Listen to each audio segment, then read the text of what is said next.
কাইলৈ ৰাজ্যত 4 বজাৰ লগে লগে মক ড্ৰিল আৰম্ভ হ'ব। এবাৰ যদি আমি আপোনালোকক মেপৰ জৰিয়তে দেখুৱাবলৈ বিচাৰোঁ যে ক'ত ক'ত কাইলৈ মক ড্ৰিল হ'ব, এই মুহূৰ্তত জনাবলৈ বিচাৰিছোঁ আপোনালোকক যে এইখন হৈছে ভাৰতৰ অসমৰ মেপ আৰু এই মেপখন অনুযায়ী কাইলৈ মক ড্ৰিলসমূহ কৰা হ'ব। একেবাৰে আমি আৰম্ভণিৰ পৰা যদি চাওঁ তেতিয়াহ'লে উজনি অসমৰ পৰা ডিগবৈ, দুলীয়াজান, তিনিচুকীয়া, ডিব্ৰুগড়, নামৰূপ, শিৱসাগৰ, নাজিৰা, যোৰহাট, নুমলীগড়, গোলাঘাট, এইফালে কাৰ্বি আংলং, দৰং, ৰঙিয়া, কোকৰাঝাৰ, গোৱালপাৰা, এই সকলোবোৰ অঞ্চল ইতিমধ্যেই চিনাক্ত কৰা হৈছে এই গোটেই মক ড্ৰিল প্ৰক্ৰিয়াটোৰ বাবে। এইফালে উত্তৰ অসম, উত্তৰ লখিমপুৰ, তেজপুৰ, দৰং, ৰঙিয়া এই গোটেইখিনি ব্যৱস্থা কৰা হৈছে মক ড্ৰিলৰ বাবে। কিন্তু অতি তাৎপৰ্যপূৰ্ণ কথা এটা এই মুহূৰ্তত আমি আপোনালোকক জনাবলৈ বিচাৰিছোঁ। এইখন হৈছে সামগ্ৰিকভাৱে যিখন প্ৰচাৰ কৰা হৈছে কেন্দ্ৰীয় চৰকাৰৰ তৰফৰ পৰা, এইখন হৈছে সেই তালিকাখন যিখন তালিকাত উল্লেখ আছে দেশৰ ভিন্ন প্ৰান্তত ক'ত ক'ত কেনেকৈ মক ড্ৰিল হ'ব। এবাৰ যদি আমি আপোনালোকক দেখুৱাব পাৰোঁ এই তালিকাখনত প্ৰথমতে ৰাজ্য হিচাপে আৰু ক'ত ক'ত হ'ব মক ড্ৰিলসমূহ। তাৎপৰ্যপূৰ্ণ কথাটো এই মুহূৰ্তত আমি জনাবলৈ বিচাৰিছোঁ আপোনালোকক। তাৎপৰ্যপূৰ্ণ কথাটো হৈছে যদি আপুনি তালিকাখন চাই, আন্দামান নিকোবৰৰ প্ৰথম নাম দিয়া হৈছে য'ত পৰ্ট ব্লেয়াৰ স্পেচিফিকেলি কৰা হৈছে। পৰ্ট ব্লেয়াৰত কাইলৈ মক ড্ৰিল হ'ব। ঠিক তেনেকৈ অন্ধ্ৰপ্ৰদেশৰ হায়দৰাবাদ, বিশাখাপট্টনমত কাইলৈ মক ড্ৰিল হ'ব। ঠিক তেনেকৈ অৰুণাচল প্ৰদেশৰ 4টা ঠাই আৰু 5খন কেটেগৰী 2ত 4খন ঠাইত মক ড্ৰিল হ'ব, কেটেগৰী 3ত এখন ঠাইত মক ড্ৰিল হ'ব। ইতিমধ্যে এই কথা কোৱা হৈছে।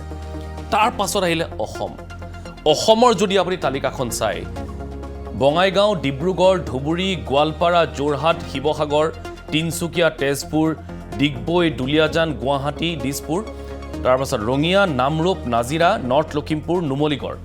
কেটেগৰী 3ত হ'ব দৰং, গোলাঘাট, কাৰ্বি আংলং আৰু কোকৰাঝাৰ। মুঠ যদি আপুনি সংখ্যাটো চাই, অসমত মুঠ 20খন ঠাইত কাইলৈ মক ড্ৰিল হ'ব।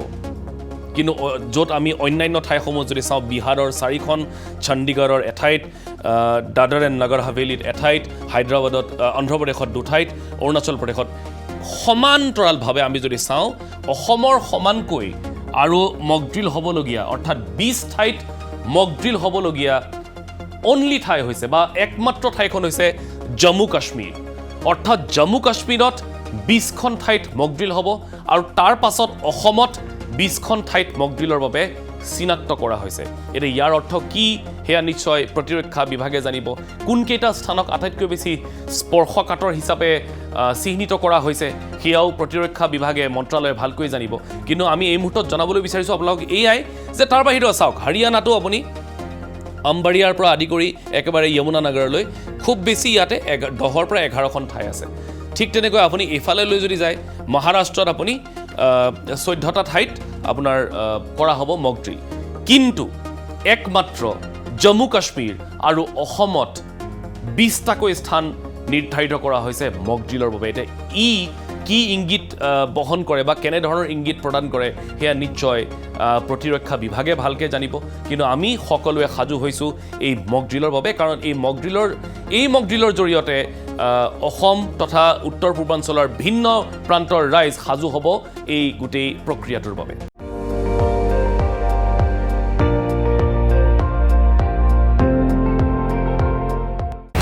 আপুনি চাই আছে ND24, সৰ্বশ্ৰেষ্ঠ নহয় সৰ্বোত্তমৰ দৌৰ।